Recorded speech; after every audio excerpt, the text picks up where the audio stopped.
Welcome to Think Big with Dan and Qasim. Join hosts Dan Melnick and Qasim Massoud as they explore big ideas, limitless possibilities, and engage with visionaries, entrepreneurs, and thought leaders who dare to dream big, get inspired, motivated, and find practical tips for personal growth.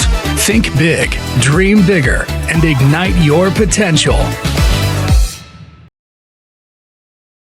All right, welcome back, everybody. Our guest today, Amita Massey. Amita, please tell us where you're calling in from, first of all, and what you do for a living with GlowBody. Yeah, so I'm from Calgary, Alberta, Awesome. And I own GlowBody, which is a wellness company that I started about 4 years ago now. And GlowBody focuses on premium quality supplements that are meant to help enhance your inner strength and your outer radiance. But it's also meant to help inspire women to live healthier lifestyles through the supplements themselves. So not just taking the products, but also inspiring people to live healthier lives. It's amazing. No, I love that. And can you tell me a little bit more about your background and what kind of got you interested in getting into this space with supplements specifically? Obviously, as a women business owner, it makes sense that you're, and as a woman yourself, you make products for women, what's good for women, obviously, right? So tell me a little bit about your background and what kind of got you interested in getting into this space and taking that big step into actually creating a brand this way. Yeah, totally. So my story to getting into health and fitness was kind of started at a pretty dark time for me. When I was in high school, I had an eating disorder.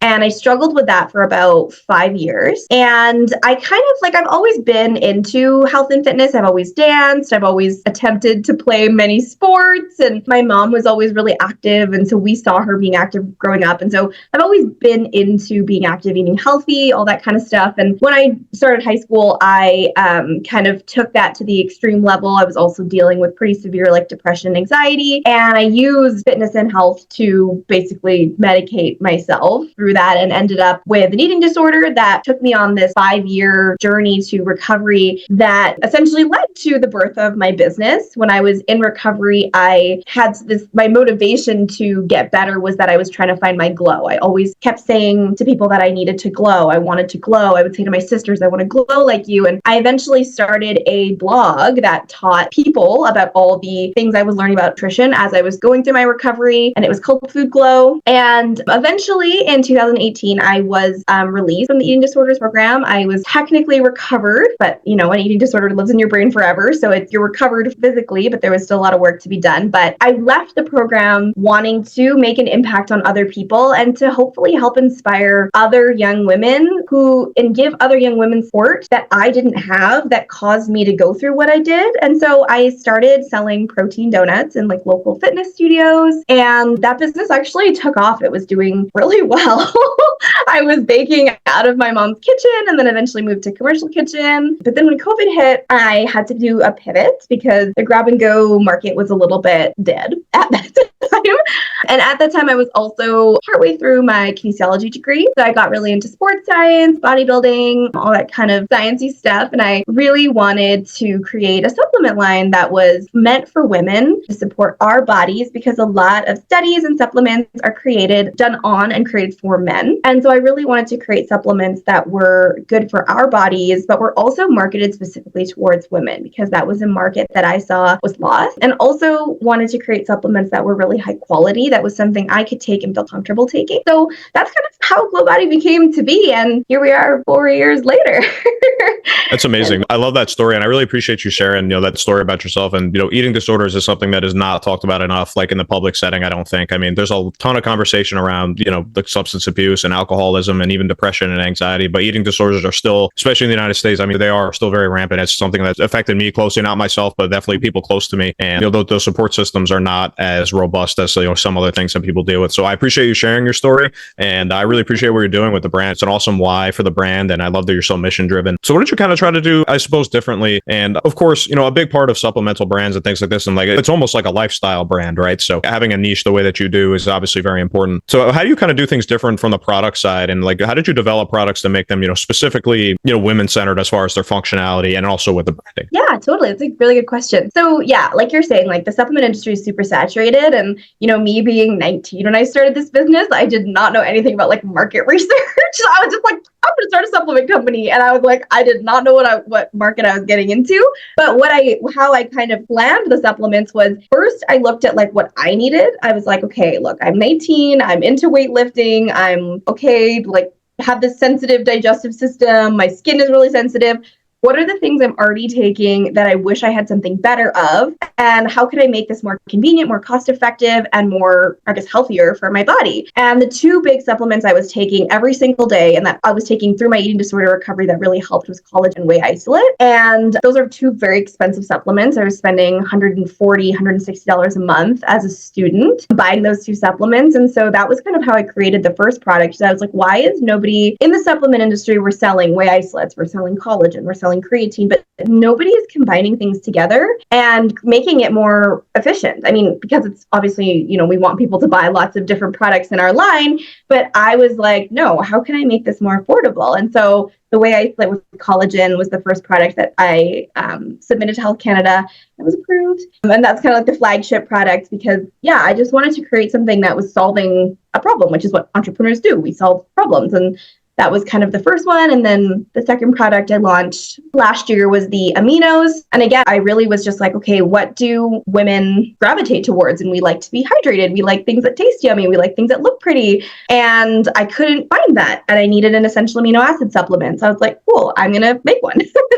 So I kind of just look for gaps within the supplement industry and I look for what women want. And again, with the Whey Isolate, like we want sexy toned muscles, but we want beautiful skin, hair, and nails. So why aren't we putting Whey Isolate and collagen together? And that's kind of where my inspiration for the products came from. No, it's amazing. I love that. And obviously, in thinking about your product development, so the initial product was your Whey Isolate and collagen, right? So as you go through and expand your line of products, somebody comes across your website, maybe because they're looking for something specific like that. And obviously, if you believe in your products and your products surely can help any woman that comes across, right? So how do you kind of deal with the consumer education that goes into informing people about the benefits of amino acid supplements in tandem with the collagen and the whey isolate? I mean, people might not even know that what collagen can do for you or why whey isolate is different than maybe like a more generic form of protein. So how do you kind of take to doing the consumer education aspect of supplements that you have on the site? Yeah.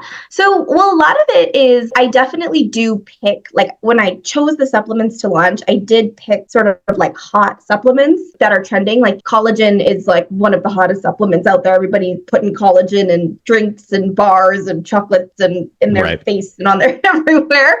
And so I was like, I kind of figured, I did just assume. I was like, okay, well, people are going to know what the benefits of collagen are. People are asking about the benefits of collagen. Whey isolate's like the gold standard, like longest standing protein supplements. I was like, okay, people kind of already are aware of what some of these things are. The aminos have been sort of a second, those are kind of an up and coming supplement. So when it comes to consumer education, I don't actually have to do a lot of introducing new things, which is really nice. A lot of we get from consumers or people that are coming to the product or people who are already aware of what collagen is, already aware of what whey isolate is. They know they do good things for your body, but how can I just tell you what they do so that then you can purchase the product? And we do that through social media, blogs. I literally walk around like talking about collagen, like it's my full-time job. So it is though, isn't it? It is my full-time job. But social media has definitely been a huge one for the education piece. Yeah. Like my personal Instagram as well as the Cool Body Instagram. Like every morning I'm like posting a picture of me drinking my protein shake, being like, this helps you build lean muscle, this helps enhance collagen formation. And that's what the education comes from, is really Instagram. Yeah, it's a fair point because I mean, collagen is definitely something I'm familiar with. I'm familiar with like what whey isolate is and even like amino acids. So I mean, these are very kind of like trending things. And I guess that makes sense. And most people would be kind of solution aware to the things that you have to offer. If they find themselves stumbling across your Instagram or, if they follow probably a page or like the type of content you're posting, they probably are like kind of in those circles and are already like somewhat aware of these types of products. So that definitely makes sense. And I suppose, what do you kind of find in your fourth year here, since you've been selling for almost 4 years now, or maybe even more? What do you kind of find as far as like your ideal customer goes, from what you can tell, selling your direct to consumer with the data that you can see? Do you have any specific information on like, the age range that you find is kind of most popular with, or any different type of like, psychographic information you can figure out from, your most popular purchasers? Yeah, totally. And actually, I will just say one more thing, going back to the customer education thing. Yep. Another thing that has also been really beneficial is that using influencers, especially with women, we definitely like when we see someone that's pretty or we see someone with nice hair, we want to know what they're taking. And so I've been actually using getting a lot of like fitness influencers or just like pretty girls I find on Instagram to just like give shout outs. And that's also been brought a lot of customers asking questions, but like, well, your hair looks like that, so what are you taking, kind of thing. So that's just another note on that previous question. But yeah, no, that's great. Yeah. What was kind of your like ideal customer in your mind when you started? And has anything surprised you as far as like the demographics you find that are actually purchasing now that you're in your fourth year? Yeah.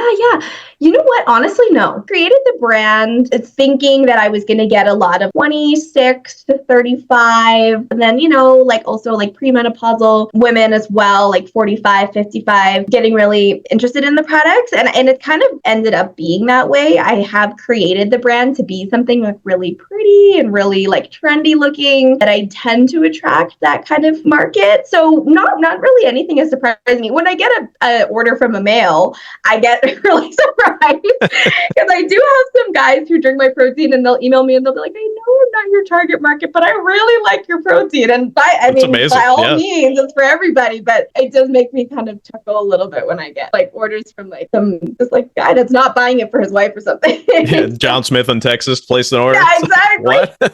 Yeah. That's awesome. Yeah. Because all my branding like is very like, even I put like notes in everybody's order and they say like, hey, beautiful. And sometimes I feel weird like putting them in their order. Maybe that's why some of the men like it. They just don't get enough of the gratification. They just want the note card in there. That maybe that's. I know. Maybe that's why they keep ordering, because I'm boosting their ego. No one's ever called them beautiful before. Oh, that's awesome. I love that. And yeah, I guess tell me a little bit about too. I mean, it seems like you're doing mostly like direct to consumer, purchasing right now. Is that still like 100% of the, the sales that you're doing? Have you gone to any like wholesale or retail markets up to this point, or is it all D2C still right now? Yeah. So, we're actually pretty solid on the wholesale business right now, great. Which is kind of not what I was planning originally, but I would say it's pretty 50-50 in terms of like direct to consumer and then the wholesale. Wholesale's grown a lot over the past couple months. I did just partner with a distributor last year, which has been super exciting. My product's now all over Canada. So we're coast to coast now, which is cool. So yeah, I'm definitely really focusing on how to optimize the wholesale market right now. But direct to consumer, like we just launched on Amazon at the beginning of this year. Shopify site is still like just generating orders. So it's honestly like it's pretty 50-50 right now, kind of where I'm at. This is like the worst like strategic answer ever, but I literally just want Full Body everywhere. I don't care who buys it on what channel. It's fair enough. So, yeah. But really honest with you, I have no strategy for that. I'm just like, you want some protein? Here you go.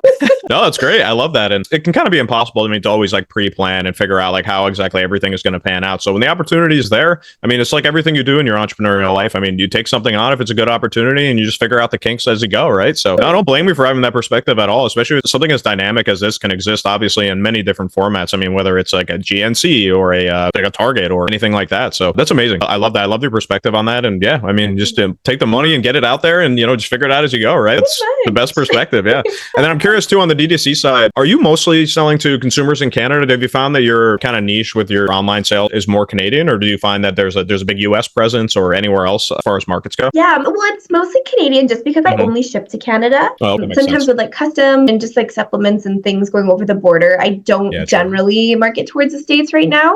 It is my plan for the future to expand to the States because there are some regulations coming with Health Canada in the next little bit here that are going to potentially poo-poo some of my growth ideas in Canada. So it is my goal eventually to shift to US. I'd love to, start shipping to like like EU. But yeah, right now it's just Canada. Awesome. It's just kind of all we can sort of handle. And by we, I mean just me, because I'm just running it by myself for now. So yeah, no, that's great. And I'll tell you this too, all the interviews that I do, one of the biggest pieces of advice I get when I'm curious to hear your answer to this question as well. But a question I always like to ask is, if you go back to like when you were like pre-revenue with the brand, like if you go back and do anything differently, what would you do differently? And one of the biggest answers I get to that question, especially with like CPG type brands, is, start local first and like really get your footing in your like immediate areas, and don't like, essentially, it's not that like don't grow too fast from a revenue perspective, but don't grow too fast insofar as like you're stretching yourself too thin, selling in 3 different countries when, you just started a year ago. And, you might take on some like bad logistical deals or bad distributor deals just because you want to expand it forever. So So I think you have a good nuanced perspective on that, where like just being on your own, like you would have to deal with a lot of, logistical things, shipping over the borders or to, especially overseas is like a whole other even animal. So I think it's a great perspective you have on that. And I guess I am curious, to your answer to that question as well, like if you could go back to the beginning and, if you could give yourself one piece of advice, if you could go back to like before your launch even, what do you think that piece of advice would be? Oh, actually, I think the biggest piece of advice I would give to myself is like, be patient, because I think that I think I thought that the business was going to grow a lot faster than it actually practically can grow, knowing that I'm doing this completely bootstrapped by myself. I was running it part-time while I was in school. I also like bodybuild on the side. Like I do lots of other things. And so I think one thing I would have told myself at the beginning is like to tell myself that like you need to be patient. You're doing a lot. You're growing this business by yourself. Like you need to like take a beat sometimes and know that like you can't always make it move as fast as you think it's going to move and as fast as you want it to move. I felt like at the beginning I was working all day, all the time, because I felt like that if I kept working on the business, it was going to move fast and I was going to hit like $10,000 in a week. And then I was going to be like $200K at the end of the month. But it's like, no, my first year of business, I made like $10,000 in the first year. And then I like didn't pay myself and I like still don't pay myself. And that's how this is going to work. I think being patient is one thing that I would have told myself at the beginning, because I did get discouraged a lot and I almost quit like 4 times because I was like, why is this not moving fast enough? It's great advice. There's another common answer I do get to that question, which is like people, even entrepreneurs I've had on the podcast that are, have been doing, venture projects for 30 years. And then they get into CPG brand for the first time. Something they always say is like, you have to understand that CPG, it's a slow burn. You have to be patient. You have to be diligent with your partnerships, because like all those things can fall apart all at once. Like what happened to a lot of people during COVID, they put all their eggs in, a retail basket that maybe got just swept out from under them all at once. And then they had basically nothing left, had to pivot totally online, never having done it before and things like that. So I think 2 of the most common, useful pieces of advice I get are exactly what you said, but also, existing and kind of like taking an omni-channel approach to selling too, like you are as well, to make sure that you have, some diversity in case like something like COVID ever happens again, God forbid, to have that online presence as well as a retail presence to make sure that, if one thing fails, the whole business doesn't, just completely stop for 2 to 3 months. So I think it's great advice. And like I mentioned when we were off the air, most of our listeners are other entrepreneurs. And to hear that, you went through your first year and like, even though you're working 12-hour days, 7 days a week, to only do 10K in your first year. I think a lot of people have that experience, but it's not something that, is obviously put out there into the world so often. Like, people post about their success. They don't post about their struggles all the time. So that's kind of like part of the, what I'm trying to bring to the table with this podcast. Anybody who's looking to get into an entrepreneurship, maybe for the first time, or somebody going through a similar, stage or like you were in your first year of your business, and say like, no, it's okay. Especially if you're in CPG, like that's where most people's like, beginnings come from. It is not an overnight success. It almost can't be, because the fulfillment and the, the manufacturing and everything it takes long. It's not like a software company where you can fulfill like 1 million subscribers overnight. You just need more server space. Like the product is the product and that's it. So no, I really appreciate that. I appreciate you being a part of, this community and everything. So, and I think also like, even with CPG, it's like when you hear, because I find that I would get almost like clouded when you hear exactly like everyone's posting about their successes. I'd get kind of clouded, you're watching like Dragon's Den or you're on like LinkedIn and people are like, I did this many sales in this many months. And then you're comparing yourself, right? Like, I mean, we can't help it. We're human. We do compare ourselves to each other. And I would find I would be comparing myself to like, others who were doing all these sales. But then when I like took a sec to look back and I'm like, what, is it not that I'm saying it's not impressive, those people that are overnight successes, but I'm like, is it more impressive to tell people that you were an overnight success, or is it more impressive to tell people that you grinded it out and you pushed and you believed in your products for X amount of years and you came out on top? Like, that's the way I think about it with myself. I'm like, yeah, okay, maybe my first year was a bit of a, flop, but what's making my business and making myself strong as an entrepreneur is the fact that I show up every single day for my business, even though it's not an overnight success. I work on Glow Body like it's a baby. I feed it every day and it poops and I change its diaper and it cries and I pat its back, and you don't grow up overnight. So your business is the same thing, right? It's like a baby. You have to nurse it and you have to hold it until it can be on its own. That's just kind of how I've reframed it in my head. No, it's so true. And it's such an important perspective for people to understand. And couldn't have said it any better myself, I don't think. And it's exactly the type of like real transparency. Again, I'm also trying to bring through doing this podcast. These are like the type of real conversations I get to have every day with entrepreneurs that are still in like the very like growth stages of their business and like what it really takes to get there. Not just like buy my course through my Instagram link. I made $1 million in 2 months. I just started the business. It's like, it's probably one of the most like that I bought. yeah, right. Like it's probably one of the most like underfollowed advice that people give themselves and other people, which is like, don't compare yourself. It's really almost impossible to do it. I think if you can just like understand that that's human nature, you're going to do it, but just try to like take a realistic and nuanced approach to like when you do find yourself doing that, I think it's still okay because you can't ever really stop doing that. It's next to impossible. So, but especially in this days of social media. Yeah. I mean, it's already just shoveled like into your mouth. Like you can't stop seeing just like I sell envelopes to grandmas on Facebook. Like I make $3 million a month. It's like, okay, like surely there was more to the story than this. Like, oh no. And then I go to his website, just give him a follow. And he's like, oh, here's my course, 20% off. Like, yeah, of course it is. Yeah. You're like, I don't need to learn how to make envelopes. Thank you. Yeah, no, like I'm okay. Yeah, thanks. Yeah. That's awesome. Well, Amita, I just want to say thank you again for coming on. I really appreciate your time and your perspective and sharing your story. It's very inspiring and I love the product. I just want to give you an opportunity as well, really quick, just to plug your website, your social media pages again, just for anybody listening might be interested in maybe potentially partnering with you, placing an order from your website or, finding you in a retail store. Let everybody know how to stay in touch with you guys. Yeah, totally. So you can follow Instagram is definitely the best place to find Glow Body and myself. I hang out around there a lot. So the Glow Body Instagram is at glowbody.nutrition. And then my personal Instagram is at glow with Amita, Amita. I post lots of like fitness things and recipes. So follow me on both. If you want to order some Glow Body protein, you can get it on Amazon. And you can also get it at glowbody.ca. And we're at various retailers across Canada. I'm not going to waste time listing them all, but mostly our retailers are in Alberta, but we are in BC, Manitoba, Saskatchewan, Ontario. You can figure out all that through the Instagram. So I'd say Instagram is definitely the best place to find me. Awesome. Yeah. I just want to say thank you again, Amita. I wish you the best of luck, continued success with everything you're doing. I love the brand and look forward to keeping in touch. And thanks for coming on. I really appreciate it. Thank you so much. This was so much fun. Thanks, Amita.